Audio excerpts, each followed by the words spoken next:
Students, welcome to NK Baba science classes.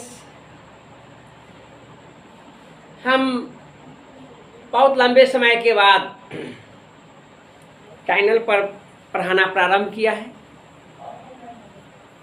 लगभग 2 महीना हम चैनल से नहीं जुड़े हुए थे। कारण भी था कि थोड़ा ऑब्सेशन था, पढ़ाई का उतने डिमांड भी नहीं था और सेशन भी नहीं था। लेकिन अब सेशन आ गया है और बहुत सारे स्टूडेंट्स का ये भी डिमांड है बायोलॉजी के लिए भी। और मैं बायोलॉजी क्लास 11 से स्टार्ट किया हूँ और 0 लेवल से, बेसिक लेवल से और एपेक्स लेवल तक आप जानेंगे कि जो भी मैं आप लोगों को पढ़ाऊँगा वह नीट लेवल का होगा। 100% एनसीईआरटी बुक तो है ही और उसके अलावे कुछ एक्स्ट्रा बातें भी बतलाएंगे। लेकिन एक बात जानेंगे, एनसीईआरटी काफ़ी है एग्जामिनेशन के लिए। आपको जितने भी एंट्रेंस एग्जामिनेशंस हैं, बायो हो या केमिस्ट्री हो या फिजिक्स हो, वह काफ़ी है एनसीईआरटी। फिर भी चूँकि एकेडमिक एजुकेशन में हम आप लोगों को थोड़ा सा लेवल को और हम आगे बढ़ाएंगे, इस बात को ध्यान में रखेंगे। और इसी क्रम में आज से हम आप लोगों को बायोलॉजी पढ़ाना स्टार्ट किए हैं और यह बायोलॉजी क्लास 11 का पहला चैप्टर है और वह है आपको the living world. The living world,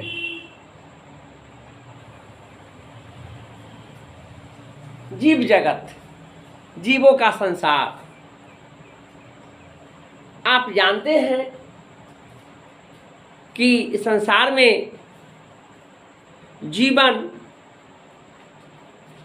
बहुत ही वास्ट है। इसकी डाइवर्सिटी को देखेंगे तो यह सिंपल नहीं है, वास्ट स्टडी है। और आप ये भी जानेंगे कि यह लिविंग वर्ल्ड जो है केवल अर्थ पर है।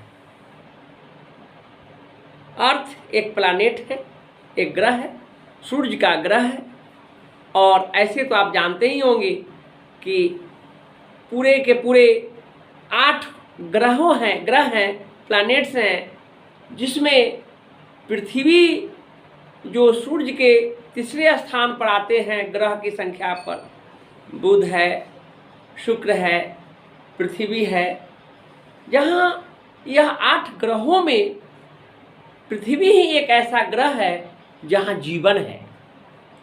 और जीवन होने का कारण यह है कि यहाँ एटमॉस्फेयर है, हाइड्रोस्फेयर है, वायुमंडल और जलमंडल दोनों होने के कारण पृथ्वी पर जीवन है।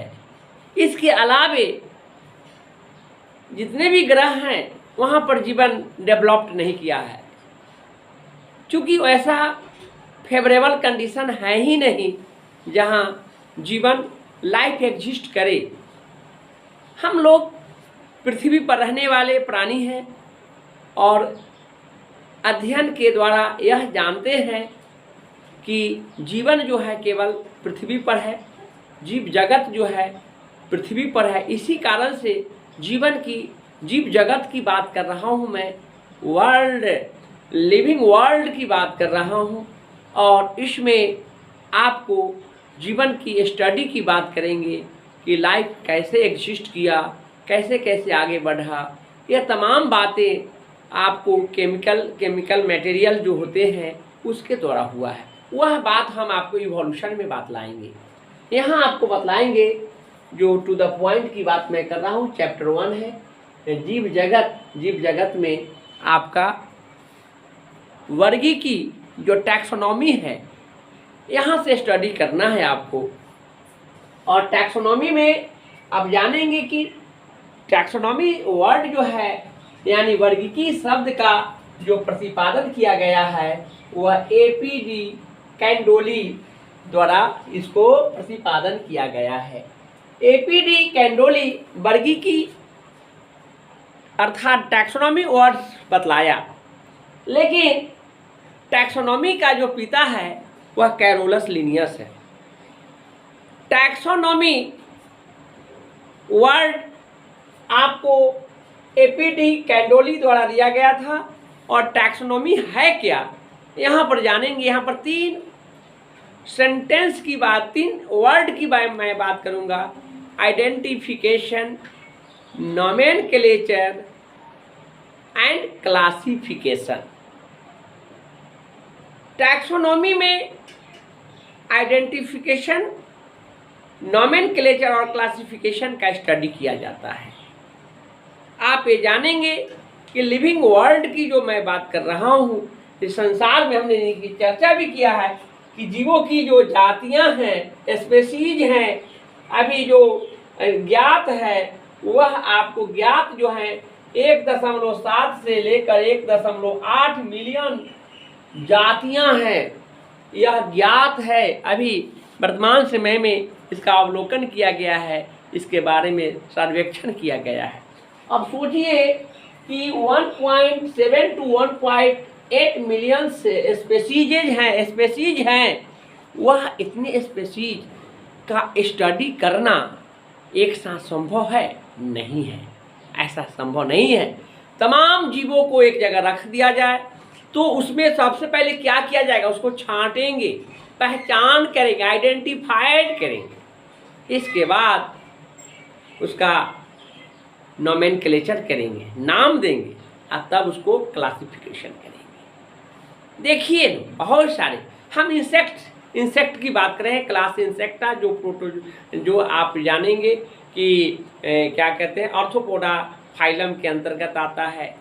तितली है, बिच्छू है, चींटी है, मकड़ी है ना। ये तमाम जीवों को, बहुत सारे जीवों को एक जगह रख दे, क्या एक उसको मतलब एक ही नाम से जाना जाएगा? ऐसा है नहीं। उसको पहले छांटेंगे कौन किस लेवल का है, उस छांट करके तब उसको नाम दे करके तब उसको क्लासिफिकेशन, वर्गीकरण करेंगे। यह काफ़ी इंटरेस्टिंग बात है। नोमेनक्लेचर, टैक्सोनॉमी का स्टडी करना बहुत ही इम्पोर्टेंट बात है। और सबसे पहले लिविंग वर्ल्ड में इसको आइडेंटिफिकेशन, नोमेनक्लेचर और क्लासिफिकेशन का स्टडी करना सबसे ज़रूरी का चीज़ है। इसी बात को हमने यहाँ पर रखा है। जीव विज्ञान की वह शाखा जिसमें हम जीवों की पहचान, आइडेंटिफिकेशन, नामकरण, नोमेनक्लेचर एवं वर्गीकरण, क्लासिफिकेशन के बारे में अध्ययन करते हैं, तो उसे वर्गीकी कहते हैं। That means the branch of biology in which we study about identification, nomenclature and classification is known as taxonomy. Carolus Linnaeus is the father of taxonomy. Carolus Linnaeus को वर्गीकी विज्ञान का पिता माना जाता है। यहाँ पर हमने चर्चा किया है, वर्गीकी विज्ञान की पिता कैरोलस लिनियस को कहा जाता है। और यहाँ पर जो आइडेंटिफिकेशन की जो बात हमने किया, क्लासिफिकेशन की बात किया, नोमेनक्लेचर, वह जीव का होगा, जीव जातियों का होगा, जीव जातियों का होगा, स्पेसीज का होगा। तो वर्तमान में कितने से कितने हैं स्पेसीज हैं? 1.7 to 1.8 मिलियन स्पेसीज हैं, जिसका टैक्सोनॉमी में स्टडी किया जाता है। सिस्टेमा नेचर एक पुस्तक है जो किसके द्वारा दिया गया था, काफी पॉपुलर है, यह कैरोलस लिनियस के द्वारा दिया गया था। इसके साथ ही साथ आप ये जानेंगे कि वर्गीकी शब्द का प्रतिपादन, यहाँ पर 2-3 क्वेश्चन इंपॉर्टेंट है। वह है आपको कि वर्गीकी शब्द का प्रतिपादन किसके द्वारा किया गया था? एपीडी कैंडोली के द्वारा। और सिस्टेमा नेचर नामक बुक किसके द्वारा दिया गया था? यह दिया गया था कैरोलस लिनियस।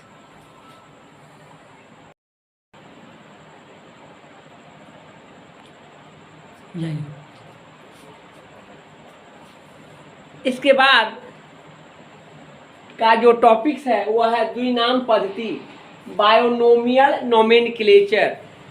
द्विनाम पद्धति है क्या?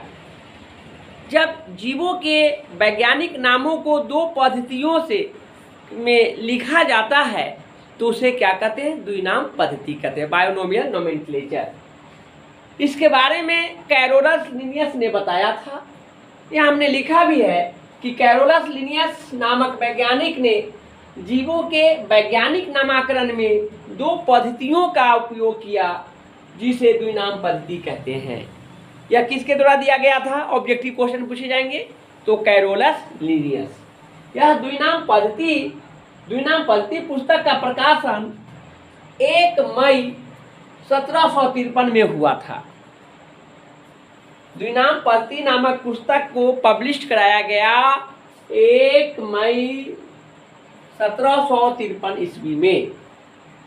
जैसे ही नामकरण की बात होती है, जीवों के द्विनाम पद्धति नामों के लिखने की बात होती है, तो वह आपको पौधा भी हो सकता है और जंतु भी हो सकता है, क्योंकि जीव जगत में पौधा और जंतु दोनों है। यहाँ पर हमने यह आपको बतलाना चाह रहे हैं कि लिनियस ने पौधों के वैज्ञानिक नाम को अपने पुस्तक स्पेसीज प्लैटिनेरियम में प्रकाशित किया। पौधों के द्विनाम पद्धति का जो पुस्तक जो लिखा गया, मतलब चर्चा किया गया, वह कौन सा पुस्तक था, स्पेसीज प्लैटिनेरियम। नेक्स्ट पॉइंट है, लिनियस ने जंतुओं के वैज्ञानिक नामों का प्रतिपादन अपने पुस्तक सिस्टेमा नेचर में किया है। पौधों के लिए पुस्तक था स्पेसीज प्लैटिनेरियम और जंतुओं के लिए जो जिसमें जिन्होंने चर्चा किया है वह है आपको सिस्टेमा नेचर। सिस्टेमा नेचर वह 10th एडिशन 10वें संस्करण में इन्होंने जंतुओं के द्विनाम पद्धति के बारे में चर्चा किया है, और वह जो 10th एडिशन जो है वह आपका प्रकाशन 1 अगस्त 1758 में हुआ। तो इस तरह से आप लोगों को टैक्सोनॉमी के बारे में हमने बतलाया और काफ़ी ब्रीफ में बतलाया है, और इसी प्रकार हम आपको इस जितने भी चैप्टर्स हैं और उसमें जो भी टॉपिक्स हैं हम काफ़ी डिटेल में पढ़ाऊँगा और उससे रिलेटेड जो क्वेश्चंस होंगे वो भी कराऊँगा। इतना आप मान के चलेंगे कि जो आपका बायोलॉजी का स्टडी होगा वह बेस्ट स्टडी होगा, वह रिलेटेड टू नीट की जो तैयारी है मैं उस लेवल को पढ़ाऊँगा और बहुत अच्छे ढंग से। और इतना आप जानेंगे कि NCERT बुक का प्रत्येक पॉइंट्स जो हैं टॉपिक्स है उसको तो हम रखेंगे ही, साथ ही साथ कुछ इम्पॉर्टेंट एक्स्ट्रा पॉइंट्स होंगे उसको भी हम इंक्लूड करेंगे। तो हम आप लोगों को जो लिविंग वर्ड्स हैं, वर्ड में हमने जो चर्चा किया है वह टैक्सोनॉमी से यह चैप्टर 1 है, और आप लोग इसको अच्छे ढंग से पढ़िए और फिर हम आपको नेक्स्ट क्लास में इसको आगे बढ़ाते रहेंगे। तो आज के लिए हम इतना ही रखते हैं।